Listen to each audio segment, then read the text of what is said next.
Hope you all doing good. என் பையனுக்கு கிட்டத்தட்ட ஒரு வயசுலேருந்தே நான் ஃபிஷ் கொடுத்துட்ருக்கேன். நேற்று என்னன்னு தெரியல, ஃபிஷ் சாப்பிடும்போது ஒரு முள் உள்ளே போய் மாட்டிக்கிச்சு போல். உள்ளே போயிடுச்சு, அதை எடுக்கணும்னு ட்ரை பண்ணுறதுக்குள்ளே உள்ளே போயிடுச்சு அப்படின்ற மாதிரி. ஆனால் அது தொண்டையிலே நின்றுட்டு இருந்ததுனால ஒரு மாதிரி அருவிட்டே இருந்துச்சு. ரொம்ப அழகாக ஹேண்டில் பண்ணான். லைக் எனக்கு உள்ளே மாட்டிக்கிச்சு அப்படின்னு சொல்லிட்டு இருந்தான். சரி, நாங்களும் வந்து பனானா கொடுக்க ட்ரை பண்ணோம்.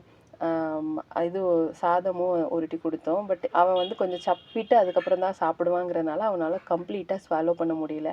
சரின்னா அவனை ஹாஸ்பிட்டலுக்கு கூட்டிகிட்டு போயிடுவோம் அப்படின்ட்டு பக்கத்தில் உள்ள ஹாஸ்பிட்டல் கூப்பிட்டு போனால் பீடியாட்ரிக் அதுவும் இஎன்டி கிட்ட பாருங்க அப்படின்னு சொல்லிட்டாங்க. அப்புறம் பெங்களூரில் சென்ட் ஜான்ஸில் தான் அன்றைக்கி நைட்டு கூட்டிகிட்டு போனோம். கூட்டிகிட்டு போய் செக் பண்ணாங்க. செக் பண்ணும்போது அவன் வாமிட் பண்ணிட்டான். அதுக்கப்புறம் அவனுக்கு டிஸ்டர்பன்ஸ் இல்லைன்னு சொன்னாங்க. பட் அதையும் மீறி நாங்கள் தான் ஒரு எக்ஸ்ரே எடுத்து பார்த்துடலாம் அப்படின்னு சொல்லிட்டு எக்ஸ்ரே எடுத்து பார்த்துட்டு வீட்டுக்கு வர்றதுக்கே நைட்டு 2 மணி ஆயிடுச்சு. காலையில் சண்டே அன்னைக்கு வேறு ஏதாவது சமைக்கலாம் அப்படின்னு சொல்லிட்டா எனக்கும் என் அப்பாவுக்கும் போட்டிக்கு ரொம்ப பிடிக்கும். சரி, போட்டி வந்து குழம்பு மாதிரி வச்சுட்டு அதுக்கப்புறம் கொஞ்சம் மட்டன் வாங்கியிருந்தோம். அதை செமி கிரேவியாக வச்சோம். பையனும் பொண்ணும் கிளாஸ் போயிருந்தாங்க. அதனால போட்டி க்ளீன் பண்ணும்போது அவங்கக்கிட்ட லங்ஸை காட்டணுங்கிறதுக்காக, லங்ஸ் வந்து எப்படி ப்ரீத் பண்ணுவாங்க, ஏர் ஃப்ளோ எப்படி இருக்குன்னு காட்டணும்னு அம்மா வச்சுருந்தாங்க. வீட்டில் வந்து போட்டி க்ளீன் பண்ணுறதுக்குன்னு தனியாக வச்சுருக்காங்கம்மா. ஆனால் அதுக்கு இங்கே எதுவுமே இல்லைங்கிறதுனால இந்த உடன் இதை வச்சே க்ளீன் பண்ணாங்க. ஆல்ரெடி கடையில் க்ளீன் பண்ணி தான் கொடுத்துருந்தாங்க.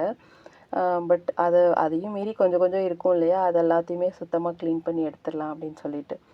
ஆக்சுவலாக போட்டி சாப்பிட்றது குடலுக்கு ரொம்ப ரொம்ப நல்லதுன்னு சொல்லுவாங்க. ஸோ கொஞ்சம் அம்மா பொறுமையாகவே கட் பண்ணிகிட்டு இருந்தாங்க. எல்லாம் க்ளீன் பண்ணுறது எல்லாம் கட் பண்ணிவிட்டு அப்புறம் வேக வச்சுட்டா வந்து லங்ஸை வந்து காட்ட முடியாது அப்படிங்கிறதுக்காக. நிறைய பேர் நான் பார்த்துருக்கேன், இந்த போட்டி க்ளீன் பண்ணும்போது இந்த அவுட்டர் லேயரை ஃபுல்லாக சுண்ணாம்பு போட்டு உரசி தேய்ச்செல்லாம் க்ளீன் பண்ணி பார்த்துருக்கேன். அவ்வளோக்கெல்லாம் தேய்க்க தேவையில்லை. ஓரளவுக்கு நார்மலாக அதை க்ளீன் பண்ணி எடுத்துட்டாலே போதும். ஃபைனலி என் பையன்கிட்ட வந்து எப்படி இருக்கும் அப்படின்னு சொல்லி காட்டிகிட்டு இருந்தாங்க. தேங்க்ஸ் ஃபார் வாட்சிங்.